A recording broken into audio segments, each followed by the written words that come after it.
একটি সবুজ গ্রামে থাকতে এক পরিশ্রমী মহিষ। সে নিজের জমিতে অনেক যত্ন করে ভুট্টা চাষ করেছিল।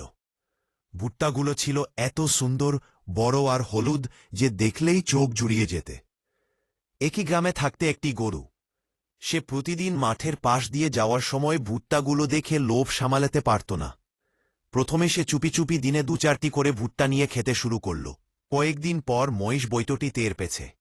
সে গরুটিকে ডেকে বলল, বন্ধু, এগুলো আমার কষ্টের ফসল, অনুমতি ছাড়া নিও না। কিন্তু গরুটি কথা শুনল না। সে আবারও চুরি করতে লাগল। প্রতিদিন ভুট্টা কমতে থাকল। শেষ পর্যন্ত মহিষ আর উপায় না দেখে পুলিশকে ফোন করল। পুলিশ এসে হাতে নাতে গরুটিকে ধরে ফেলল এবং তাকে গ্রেফতার করল। তখন গরুটির ভুল বুঝতে দেরি হল না। সে কাঁদতে কাঁদতে মহিষের কাছে ক্ষমা চেয়ে বলল, আমাকে মাফ করে দাও, লোভের কারণে আমি ভুল করেছি।